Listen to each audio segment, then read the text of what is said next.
Okay, should we kick it off? I see it's 2 minutes past. I think let's get going. So good morning, everybody. Thank you so much for taking the time to meet with us today, to spend some time with myself and Andrew for the webinar today. We're going to start the presentation for valuations in Africa. We're going to chat a little bit around valuations, how we do it, how we approach it. Here you can see our short agenda. Starting with an introduction, which we'll do in a second. Then Andrew will tell us a little bit about deal leaders. I'll tell you a bit more about Valutico. We'll go through a valuation of a company, chat around the market, updates, platform demo, a little bit of insights around how to perform valuations and market insights. And then we'll leave some space for Q&A as we get to the end of the session. That being said, as we do go through, please feel free to use the chat feature to ask any questions. We'll try cover it as we go through the conversation that we'll be having today. If we didn't cover anything, we'll get to it at the end for sure. So please feel free to use the chat feature. Then our presenters for today, my name is Madly Reed. I'm part of the Valutico team. I look after the African market for Valutico, and I'll tell you a little bit more about Valutico in a minute. With me on the call, I'm very excited to have Andrew Bahlmann with me today.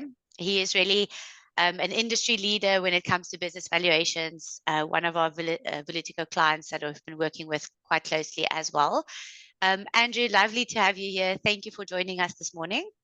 Thanks, Molly. Good to be here. Perfect. So, Andrew, I'm going to hand over to you straight away.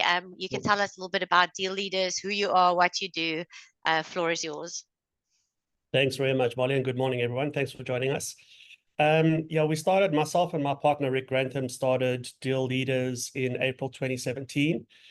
We are a sell-side advisory, from an M&A perspective. We work primarily with privately owned businesses. We are the Africa representative of a global network called Pandeo Global. And what that is an alliance of about 53 companies around the world working together to obviously drive successful transactions either on the buy or sell side. Our office is based in Johannesburg. We have an office in Umhlanga where I'm dialing in from, and we've got some team in Cape Town as well. It's quite interesting. I think my partner Rick's and my journey was very much an entrepreneurial one. So we always say we entrepreneurs that happen to be in M&A. And that has seemed to resonate, with a lot of the business owners in South Africa. And, I think from a team perspective, we've got 15 people in total. We handle quite a lot of transactions, which is really what led us into working with, Valutico and what we feel has been a very, very successful relationship with a great tool. But we'll address that a little bit later. But it's allowed us to scale. It's allowed us to handle quite a lot of deal flow. And in our view, and hopefully the view of our clients as well, Valutico has also given us a nice edge in the marketplace. And it's, there's so much information out there that we've had to rely on different systems and platforms. And obviously, I think if I were to, rate Valutico, it's really, really great. By the way, no one from Valutico has paid me to say that, just to qualify that there. But yeah, obviously valuations is a really important step, in the journey for any transaction. And I think there's so many ways to do it, and there's so many opinions and assumptions that are put out there. So, we've always, quite interesting in our approach, we don't take a value to market, but we do a significant amount of valuation work, one, to align to our client, and then secondly, to understand what, most importantly, how the market is going to view it. And I think that's where Valutico has really brought a little bit of an edge. So yeah, I think that's pretty much us. We're industry agnostic, obviously being the southern tip of Africa. We pretty much look at most transactions. There's two parts very quickly. My partner Rick looks after the mid-market, and in our world, that's an EBITDA of about 75, 80 million and below. I look after transactions a little bit bigger. But what's important is, we use all of our tools in both segments. So yeah, great to be here. And again, thank you for the invite. Perfect, Andrew. Thank you very much. Then I'm going to move over to tell you a little bit more about Valutico. So Valutico is a business valuation tool. The company itself does all kinds of supporting services for business valuation practitioners like Andrew and his team. We are a global firm. Our head office is based in Vienna in Austria. Myself, I'm based in Cape Town. I look after the African market for Valutico. As you can see on the slide, we do have clients all over the world. The tool itself caters for any market, any sort of industry, any size of company for you to do valuations with. We have quite a couple of good clients as well to mention. Of course, DealLeaders are favorites, and I'm not just saying that. Good answer. Thank you. But we do work with some other familiar names that you can see all around the world, a couple of the mid-market financial and accounting firms as well. Then we're going to go into a platform demonstration now. The platform demo will be hand in hand with Andrew. We're going to share some market insights while we do an actual business valuation. Afterwards, I'll put this slide back on the screen where you can get hold of both Andrew or myself. If there's anything that you need transaction related, Andrew and his team is the people for you. Please get in touch with them. His details is on the screen. If you are looking at a business valuation tool, I'm your girl. Please get in touch with me at Valutico. My details are on the screen as well, but I'll put this slide up again at the end of the presentation. Okay, so that being said, I'm going to share a screen with you again. You should be able to see the Valutico platform in a second.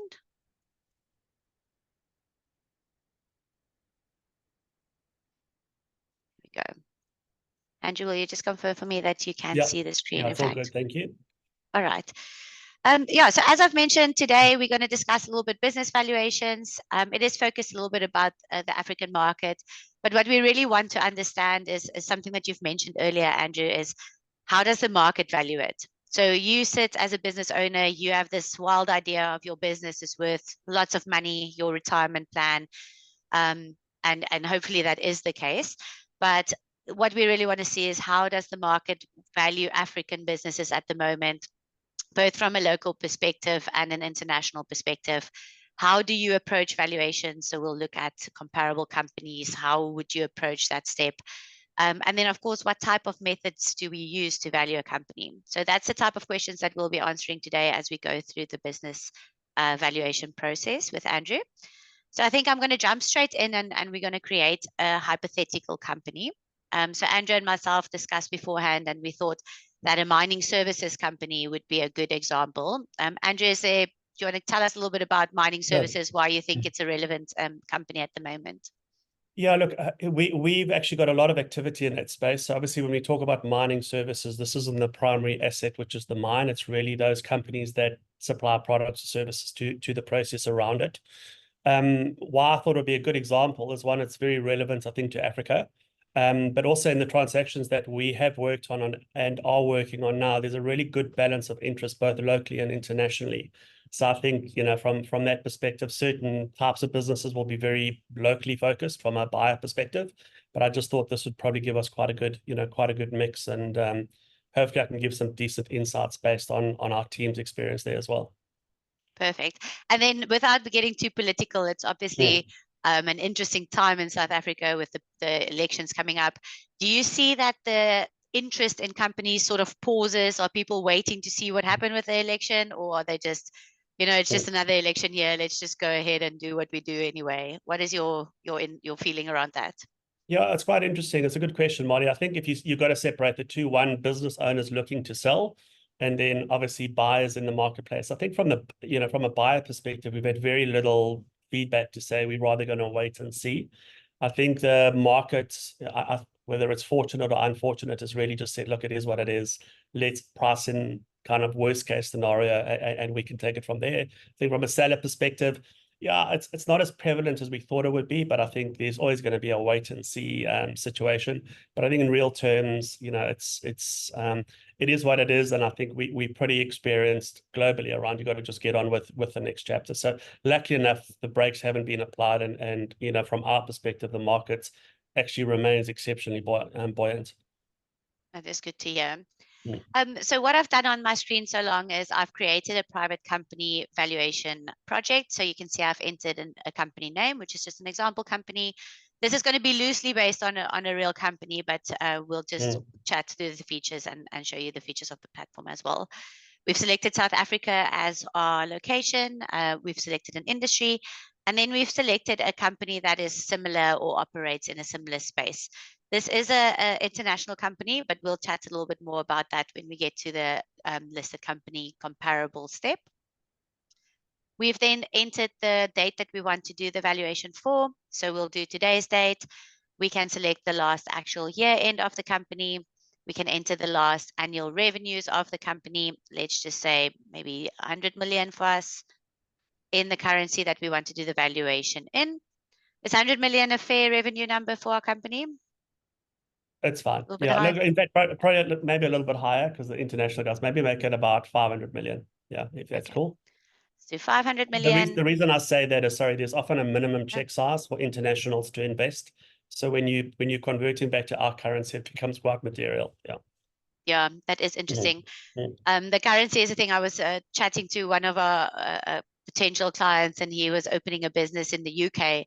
And it is an interesting topic when you start taking rands overseas, but coming with your Yeah, overseas rands into South Africa is always a fun absolutely. activity, I'm sure. All right. Mm. So then I'm going to showcase you the first step that the Valutico software offers, and this is a qualitative assessment. Before I go through that, you can see the steps that we'll be working through in the webinar on the left-hand side of my screen.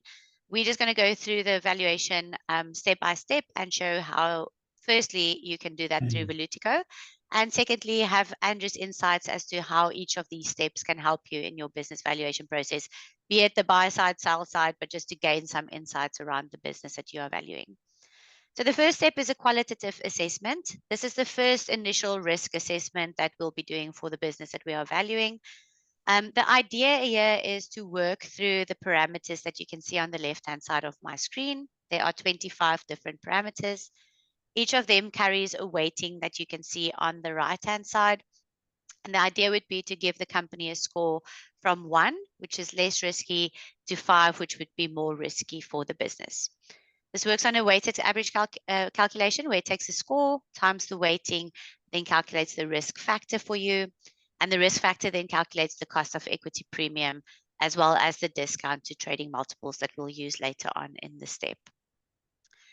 So Andrew, just in this case, these two parameters that we calculate here, the cost of equity premium and the discounts, subjective, controversial. I have lots of words that I can throw around to explain those two things. How do you as a practitioner typically approach, this first assessment of the business, working out those two parameters that you see there?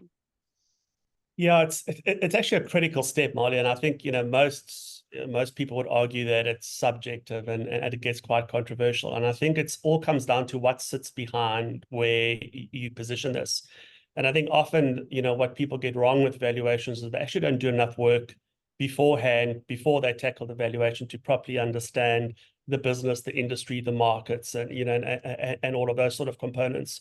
So I think the key thing, although, what is great with this qualitative assessment is it forces you to think about each one of those components and almost put yourself into the mind of a buyer, because buyers, typically are looking for growth and they want to ideally find value. They don't want to overpay for it, but they also want to mitigate risk. And what each one of these elements does, it breaks it down almost into some of the filters that a buyer would look at and assess, is there a competitive moat? What is the growth like? Is it commoditized? Is it niche? How defendable will it be? All of those sort of components. And what's really important behind each one of these steps is, as a valuation practitioner, you've also got to say, how's this going to stack up in a due diligence? Because I think the one thing that I've loved about the tool, and it's kind of one of our real mantras in our business, is we don't deal in opinion. So my opinion doesn't mean anything. It's really around, if I make a statement or our team make a statement, it's got to stack up with evidence. So that's why, if you look at each one of these things and you can skip through them and just assume the averages and, and get a guesstimate, I guess. But it forces you to actually delve a lot deeper, because often these are the elements that have the biggest impact on a successful transaction. Not only at a valuation level, but also at a growth level, a business sustainability level, robustness of the business model, and. So for us, this is probably one of the most critical parts of the work that we do. Thank you, Andrew. That's really, really good insights. So just to explain how the step would work once again is you can then work through the factors and you can score them. So as you can see, the factors are fairly subjective. So as Andrew mentioned, you would need to deep dive a little bit into the company, have those conversations, understand what the company is doing and where it is positioned in terms of the market and other players in the industry. Something that you mentioned that I like quite a lot is that you can highlight the risks associated with businesses in this quite easily, and it's not quite a nice visual representation of that as well. And I always like to use the management quality as a good example. So if you have really high quality of management, but you are very reliant on those management, when you come into a buy or a sell side conversation, and the baker is the bakery, and the bakery wants to be sold, how do you position that, and how would the seller then buy that business if the owner doesn't come with it, for example? Yeah. So this is just a nice tool, I think, to highlight risks, to go through each of the steps in quite a bit of detail, and really force you, like you say, to have those conversations with the business and dig into more around what it actually does and where it is positioned in the market. So I'm just going to do those couple of factors like that. You can see where we landed is on a cost of equity premium of 4.1% and a discounted trading multiples of 24%. In terms of just our hypothetical company, are you happy that these are the parameters that we go with forward? Yeah, all good. Thank you. I'm going to skip one step. The middle step, there's an ESG questionnaire that is part of the Valutico software, but that's not so relevant for our conversation today. If anybody is interested in the ESG module, feel free to reach out to us. Essentially, it's a feature that you can add onto the Valutico subscription, and you can then assess the ESG score of a business, looking at the environmental, the social, and the governance impact. You can use it as a standalone service, or you can include it in your valuation report. But I'm going to move on to the next step, which is the peer selection, which is really quite a nice step to get your hands dirty on. So Andrew, I'm going to ask you once again. So in this step, what we are trying to achieve here, as you would know, is to look at the multiples approach. So if we look at different multiples to use, as well as getting the unlevered beta of the companies. So in terms of the software would suggest 15 companies for you to use in your initial analysis. But of course, as a practitioner, you would get into detail of these companies, and you'd really, filter them out until you get a list of companies that you are quite happy with. I know what I always say in this list is there's lots of different ways to do it, as long as you can justify your numbers. But in a company like mining services, what is your opinion around using local businesses, using international businesses? When would it be okay to look at other markets? When do you only have to look at South Africa? How would you approach this step? Yeah, I think in reality, one has to always look at both. Part of it is around what data is available. Obviously, all the listeds would be available locally. The unfortunate, it's quite difficult, not only here, but in other parts of the world as well, to benchmark privately owned businesses. So I think, your earlier point is broader a spectrum as possible, but businesses that are similar, and I think that's where, one, you've got to truly understand the business that you're doing the valuation on. And when I say that, the revenue drivers, the business models, all of those sort of components. So when you do look at these or go through the peer selection process, there are commonalities to what that is. Because if you get that slightly wrong, a good example in mining services could be you supply equipment, but you also operate the equipment. If you choose a peer that only supplies the equipment, that could be quite incorrect from a weighting perspective, because you're probably going to get a higher valuation because of the annuity services and whatever it is. So I think also it's very good to benchmark both, because you're depending on the purpose of your valuation. Typically, if you're looking for buyers, one would assume you're going to look globally and locally as well. And I think that's where this tool has worked really, really well for us. It shows business owners and ourselves how our client is stacking up. But what's really powerful about it as well, is we'll get to it just now, is when you start getting into the crystal ball stuff about forecasts and all of those things. And I go back to this putting reality on the table, not working on opinions. So you've got to look to the the listers in as much detail as possible to at least lay that foundation. So yeah, you don't want too many necessarily. But we've had situations where we've actually had less. We may have had 8 or 10, but they're really accurate, and I think that is a good enough spread. Okay. So is that how you would approach it? Rather less, but quality over quantity in every regard? I would so. I would definitely say so. I mean, I guess, you always got to look at each one of these and say why are they on the list, and try and assess why it's similar.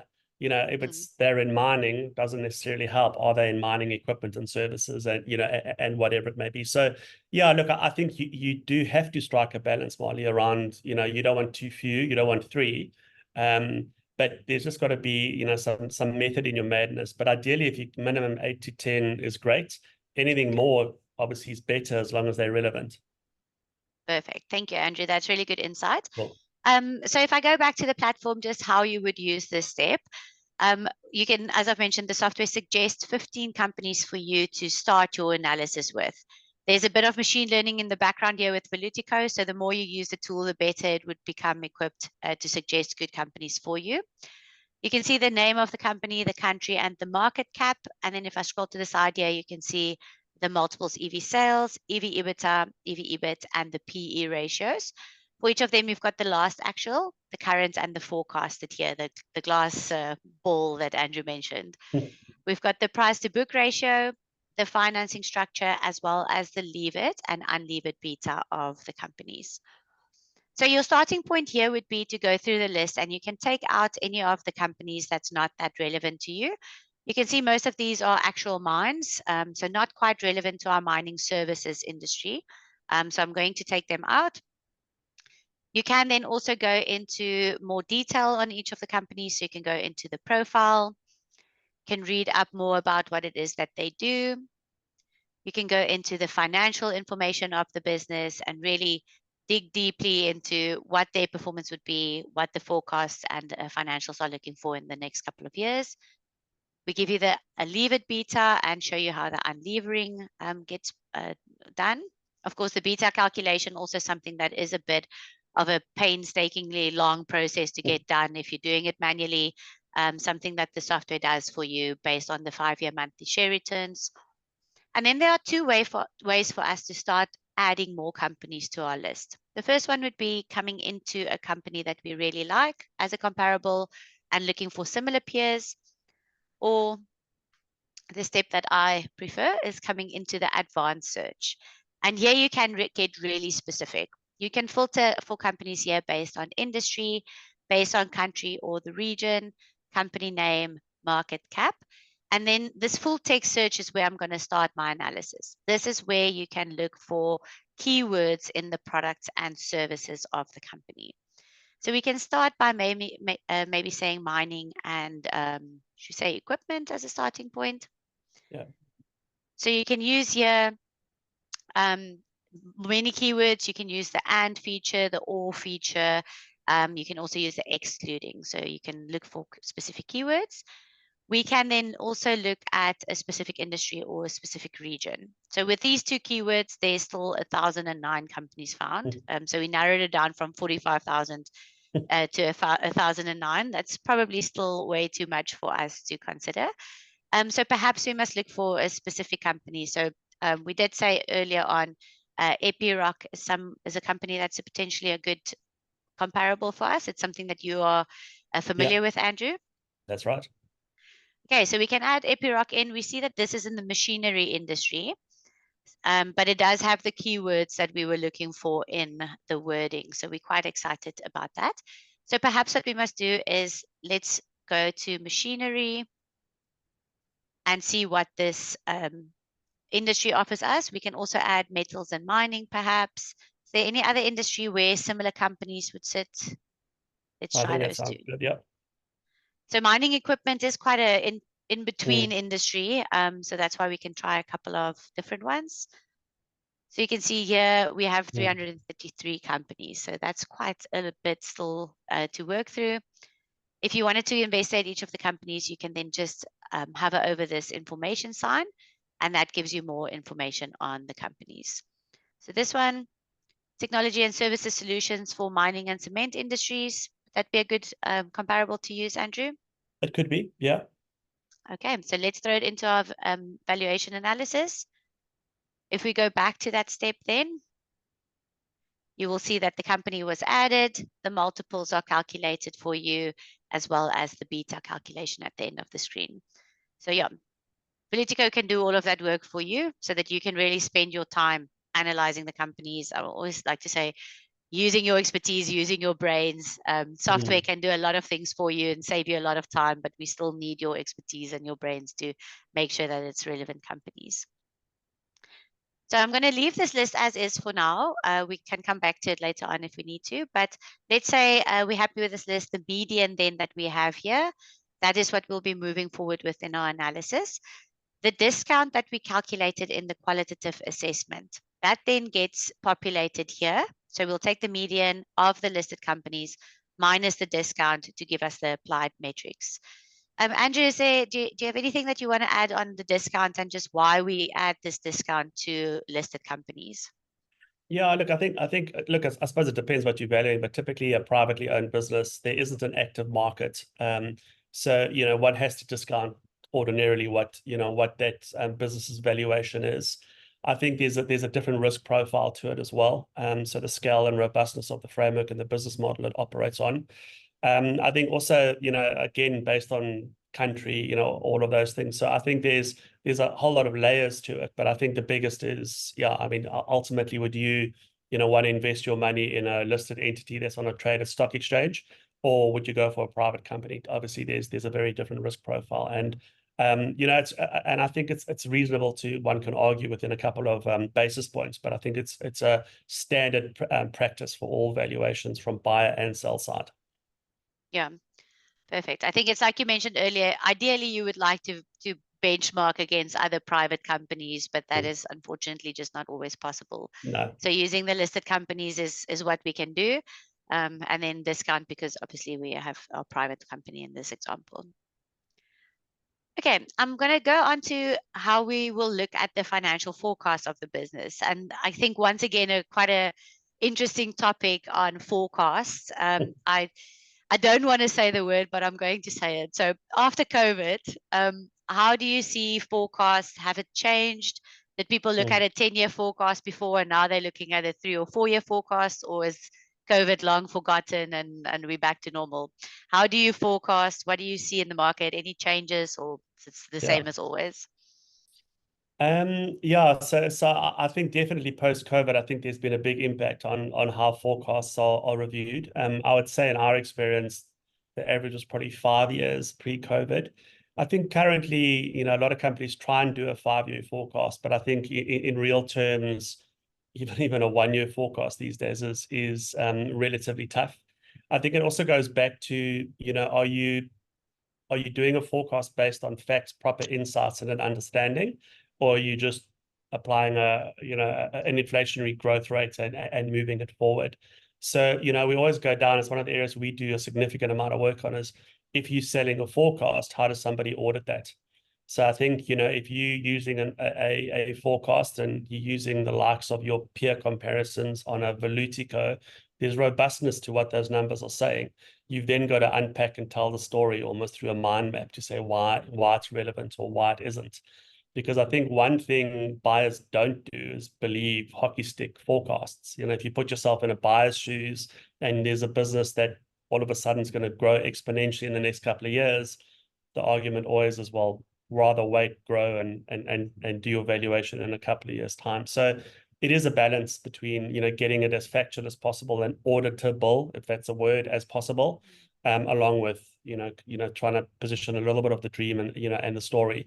But it's tough. It also comes down to the nature of the business. So if you've got a software as a service business and you've got annual recurring revenue, that's very different to if you've got a project-based business in construction, because obviously recurring revenue, different valuation approach, but it's contractually in place and hopefully happens, on an ongoing basis. Projects very difficult to forecast if you don't have a secured pipeline. So yeah, there's lots of balances to it, and I always say, you do this amount of work, and I often say it to the team, you put information in front of you, and you just say, okay, so what? Because I think historically a lot of people work on Excel spreadsheets, and it's just an Excel spreadsheet, and at the end of the day, it's like, what valuation do you want? Because we can play with the assumptions and get there. It's what do we do with that? And I think the ability to draw back to insights, data, something that's going to stack up in a negotiation and a due diligence. Obviously, having the likes of a Valutico in your arsenal is very, very powerful. Great. Thank you, Andrew. That's really insightful. So just back to the software. So for the financial projection step, you touch on it. There's one of two ways that we can approach it from the software's perspective. You can just upload your financial model. If you've got it built, you received it from the client, you can drag and drop it into the software and we can upload a model. I'm going to use an example model here so that I can show you how that would work. The alternative is using Valutico estimates, which I'm also going to show you how that would work as a next step. So if you upload your own financial model, there are some features on the tool that is quite useful for you to use to sense check and double check that these numbers actually make sense. You can see as a first step, the lines that we need to run our valuation models are displayed on my screen here. And all of those numbers are consumed from my Excel spreadsheet that I dropped in the tool. You can adjust the time frame. So I'm going to scroll to the side. So we're going to adjust the time frame to maybe look up to 2028. You can do as far forward as you feel comfortable with. Then the tools that we do have here is to give you a validation overview of your financial projections. So this is quite useful as a first glance, especially if you receive it from the business, to see what your growth percentages are, what your margins are, your return on assets, return on equity, and return on capital employed. These calculations are all based upon the financial projections that you've uploaded. The next step that we offer here for you is to benchmark this against the industry. And I think this comes back to that, are you going to put your money in this private business or are you just going to put your money in the stock market? So for the different line items that we saw, sales, EBITDA, EBIT, net income, here you can see the listed companies that we selected from the previous step. We can see the last 3 years actual sales growth and then their forecasted information as well. And these are analyst consensus numbers that we also pull in from the Capital IQ database. At the bottom of this page, you can see the median of these numbers. And the applied matrix is once again what you've uploaded from your financial model. So we can compare then what the selected companies that we've chosen in the industry will be doing compared to what our financial projections say. Is this something that you actively do in your process, Andrew? Do you look at these benchmarking numbers? Yeah, definitely. Look, one for us and the other for our clients. It's really important because if you are, take the example there in 2025, if the median's 10.5% and we're coming out at 5.2%, the first thing a buyer is going to say is like, what are we missing out on? One could argue, well, maybe we're doing it a year earlier in 2024, because we're there. So it allows you to start sense checking what's happening in the industry and what's happening on the peers versus how we're positioning it. And yeah, if there's a big run and a huge growth runway ahead, in the market, one can get quite bullish in understanding that. So it's a very good sense check and a little bit of an early warning system if something's out of kilter or not. And it may be okay that you're out of kilter. I think the key thing is being able to explain why and having the evidence to support that. I think, on that validation tab earlier, sorry, I also mentioned that the ability to look very quickly at the ratios and understanding the trends and what's happening and what's moving. It's for those practitioners or guys doing valuations that haven't sat with buyers. This becomes one of the most important sets of data because they're looking at ratios relative to their own businesses and as well as trends. And I think ultimately, one is selling the future. Are things getting better? Or aren't they? And in either direction, what is the reason why? So, it's one thing having great data, the ability to position and package it is also really, really important. So, older people like myself can look quickly and kind of get a good feel for it. And then obviously there's that underlying data, as well. But it's really good. I must say when we present back to our clients, this is the one area that, they really, really like analyzing because I think what's important, if you take it to the next step, once you've done your valuation, now you want to maybe approach some of those peers to buy the business that you're valuing. If you go into them and they've got certain hurdle rates on their returns or whatever, and your hurdle rates are way off, you've got to ask yourself the question, will they look at this? Because in theory, this is going to dilute their hurdle rates, or is there going to be a synergy or whatever it is? So it just dovetails really well into the next phase, and that next step. Thank you, Andrew. That is really interesting.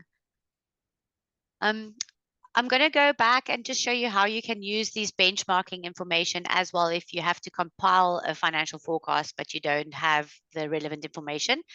To Andrew's point of earlier, this is probably not something that you'll do in practice because you really do need to understand the business, and you can't just use a blanket forecast for the companies. But there might be instances, maybe if you're in a private equity fund or an investment house, where you just want to analyze sort of the industry or the company at a fairly high level.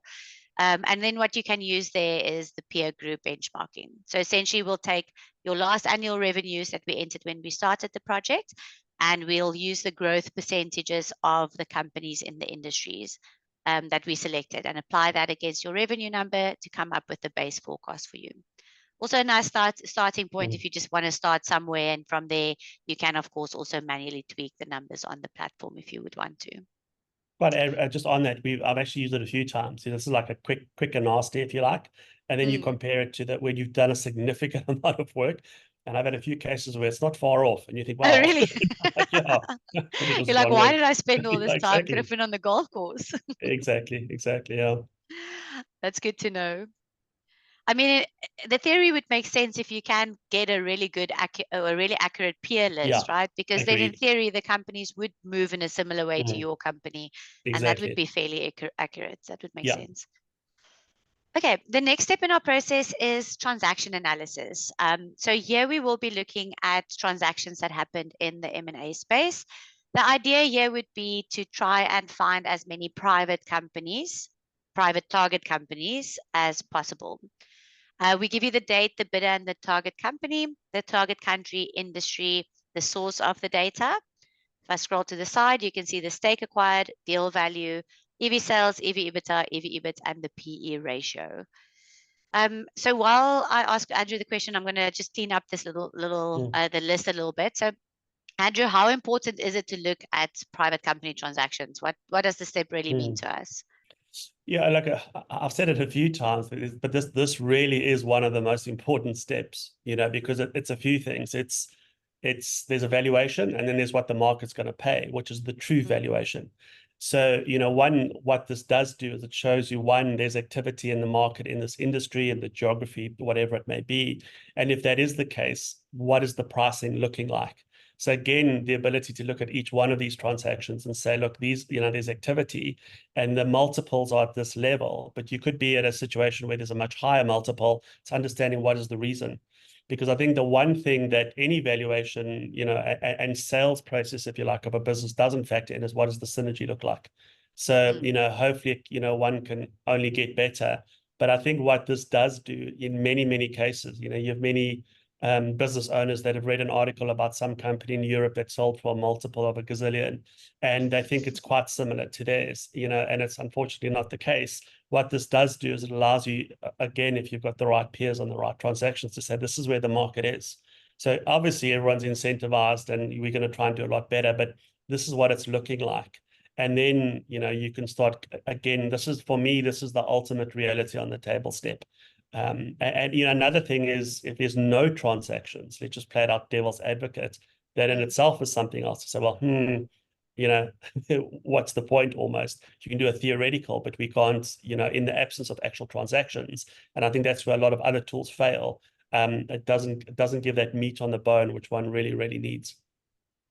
That is an interesting point that you made, is if there are no transactions, then is it an industry that you want to get involved in and really buy? Look, So and again, there's always a reason, right? So look, there's always the 4-minute mile principle, you can be the first. But again, I think what Valutico does really well, it prompts the right questions. And I think often we just like charge in and, you whip it out, and especially if you're financially analytically brained, and you just start pumping away at numbers and ratios and stuff. But, there's a methodical process to follow. And each step, you've almost got to take a step back and say, well, what is it telling me? And I always say it's, we can be accountants and CFAs and all that stuff, but it's numbers tell a story. And is the story good? Is it bad? And then what sits behind it? And then how do we prove it? And I think that's what's great about, this methodical approach, because, yeah, it gives great insights into what a proper market-related valuation needs to look like. Great. And I think just to highlight something around Valutico is we're here to assist you in all of the numbering and all of the facts. The storytelling is something as a practitioner that you definitely will still need your expertise on. But at least now you don't have to spend your time on both of those things. You can really spend your time investigating, playing different scenarios, looking at different transactions, different peers, until you come up with a story that makes sense for the business that you are valuing. And I think then the just on information is that there for point, you. Molly, sorry to interject, but it's most of the time when you get into analytical, you're physically putting the models together. So if it's natural, we all get production blindness. And it's quite hard to take that step back. The tool, any tool that can help you get there, like 80%, allows you to actually apply the right metrics and the right filters and the likes. And I think this, like I said earlier, the ability to take significant amounts of data and package it correctly so you can analyze the trends and you can, pick up things quite quickly, is hugely beneficial, because ultimately for all of us, our currency is time. And it allows you to spend time on the right things around how we're going to do this deal. What are the real other elements, on top of this that we need to factor in? So yeah, it should fundamentally shift the way that a valuation practitioner, financial analyst, whatever, will work with this type of tool that has in our business. That's really good. Thank you, Andrew. I really appreciate that. And I like that comment of our commodity is time, and we all want more of that, of course. So I've added in some transactions that I already looked at a little bit earlier, just to put our valuation together. Once again, we'll use the median on this step. There is a space here to apply a discount if possible, but of course, the main goal here would be to find private companies as target companies, and then you won't be adding a discount or a premium there. So once again, we're looking at this list. There are a couple of transactions here that's not South African based. Is that fair to use in our valuation?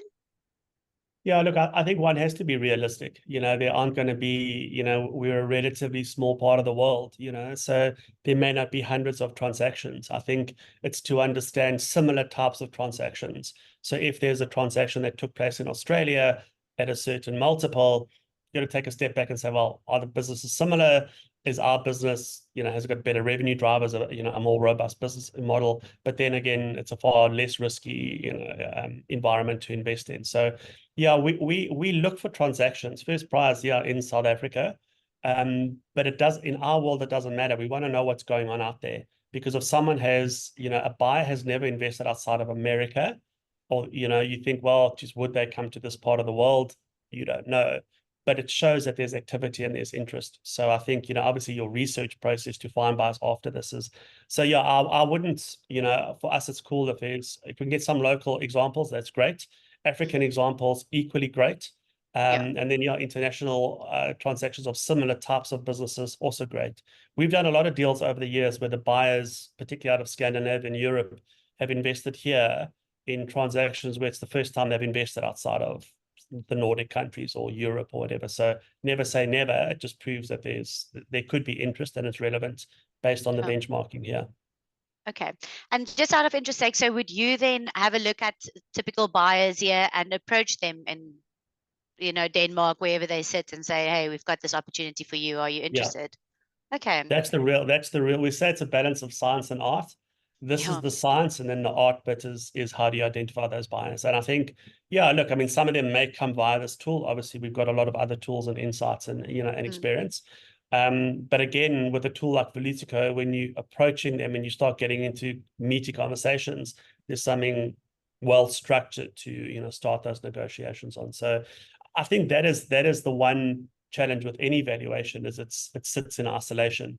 Like I said earlier, the true value, particularly for privately owned businesses, is the true value is what someone's going to pay for it.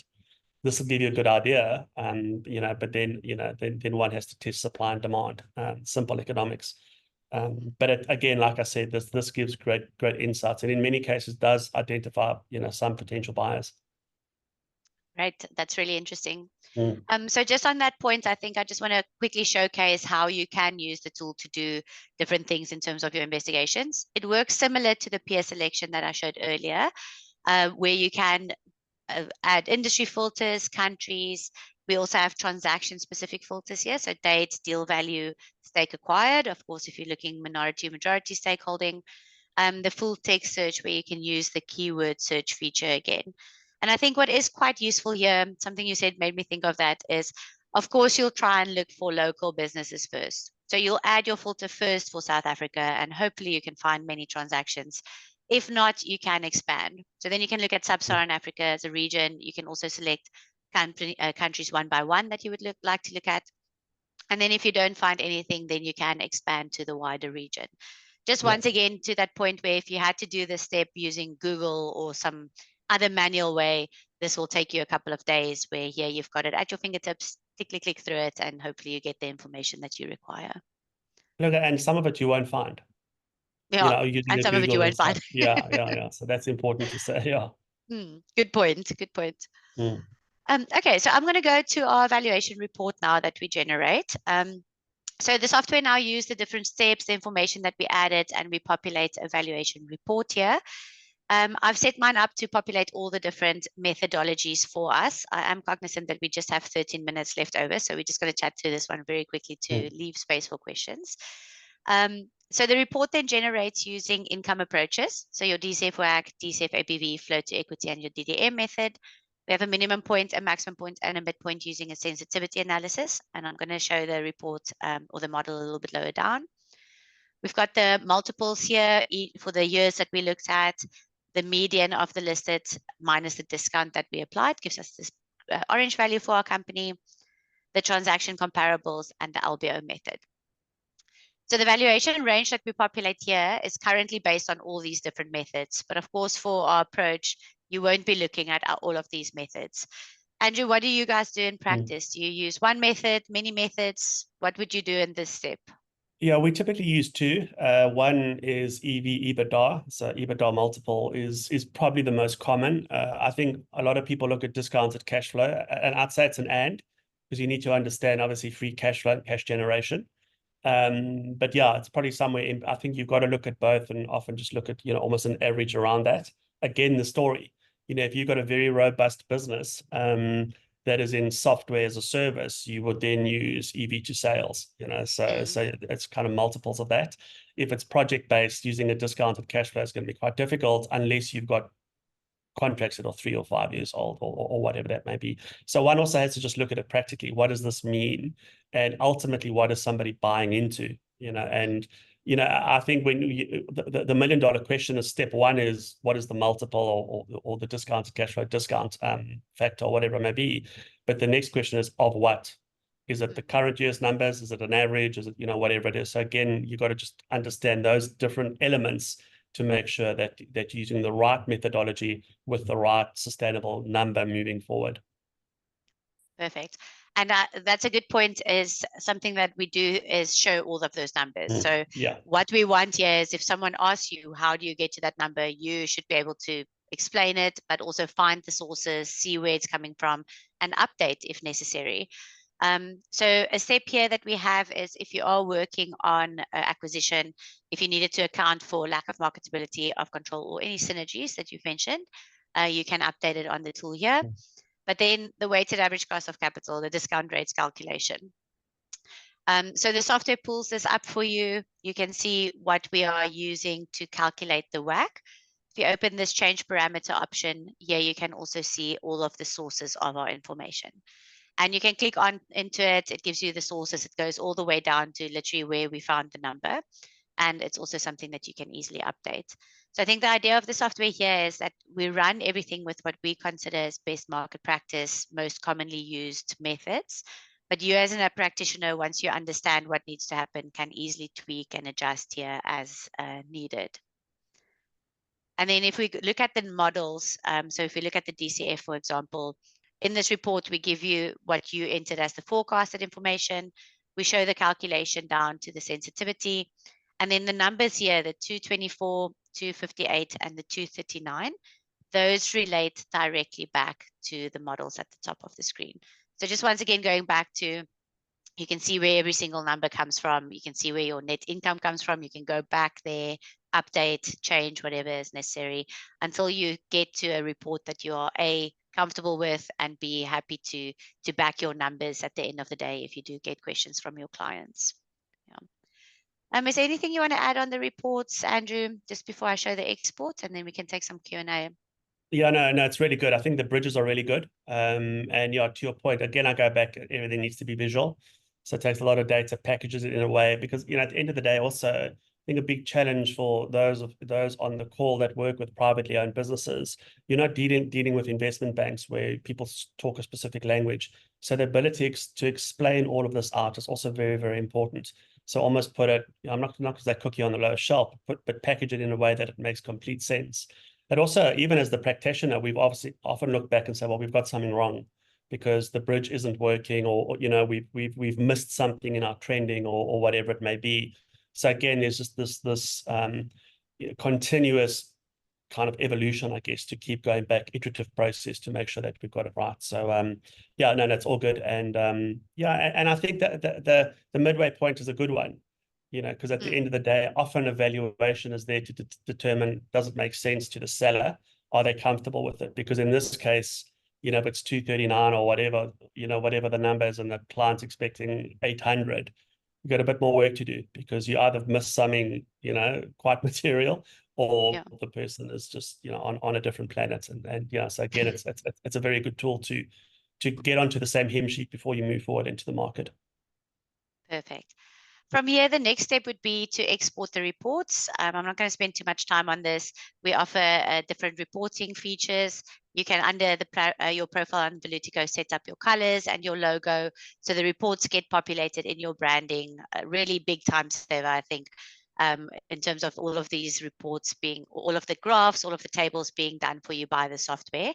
I will share this example report with everybody on the call later on, so I'm not going to go into that. I just want to make sure that we have some time for Q&A and to wrap it up. So Andrew, thank you so much. Just before we finish up the presentation, my last question to you. So as a practitioner, or if you weren't a practitioner, if you were a buyer or an investor, do you think South Africa and Africa as a whole is a good place to invest your money?